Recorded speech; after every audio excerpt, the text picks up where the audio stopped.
is now time for Darlington Throwback Weekend, and you know what that means? It is now time to look at the best and worst paint schemes for this weekend. Alright, a quick dishonorable mention to all the lame farts who decided to not participate in Throwback Weekend. What are you guys doing? You guys knew this was coming, it didn't come out of left field, and you decided not to participate? What kind of lame asses are you? Sure, there's some people who had some decent paint schemes, like Ross Chastain with his Busch Light machine. That one's really cool, but still, you gotta participate in Throwback Weekend, and if you're not, you're just a square. Alright, and I have to include also the honorable mentions. This is going to be like my 10th through 6th favorite because there's so many great paint schemes and I hate that we're missing out on quite a few. So I'm going to show these ones real quick, do some quick shout outs. From number 10 to number 6, I got myself the number 28 of Kyle C. Doing a throwback to Ricky Rudd's. That one looks really clean. I love that dark black. Also the number 26 of Dean Thompson looks really, really good with the Jay McMurray throwback. Almost looks exactly like the car, so great job all around there. William Byron's number 24 car almost looks exactly like Jeff Gordon's. Love that paint scheme. It's the final tribute car, and hey, I'm always going to be a fan of that 24 machine. The number 70 of Leland Honeyman.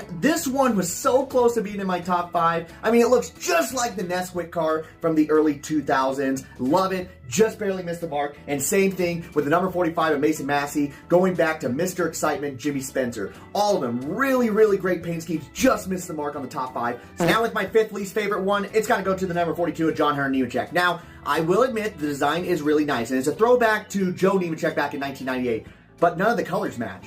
And that's something that's just really bothering me with this paint scheme. I feel like if you're going to do the throwback, at least try to match some of the colors, you know what I'm saying? And they didn't even match one. No blue, no red, no yellow, just green and black. Sorry, it has to be in the bottom 5. 5th favorite, this was between the Jeff Burton throwback paint schemes. I gotta give the edge, though, to the number 99 of Mac DiBenedetto. This one looks just like that old 99 Excite machine. That car looks so badass. I absolutely love it. It's going to look really good out on the racetrack. They did themselves an amazing job over there at Viking Motorsports. Great job on this throwback scheme. 4th least favorite, and I know I'm going to lose a lot of people on this one, and it's not really a bag on them. This is a bag on the Gen 7 car. It's the number 41 of Cole Custer. Now, they did so good on the paint scheme. They really did. But with the number moved forward, the little decals that they used to have just being completely gone in that big old gap, it just doesn't look right. There's something missing with it. And this is a complete penalty on the Gen 7 car. Not really Cole Custer and the team. They did as best as they could to match it, but it just didn't work with those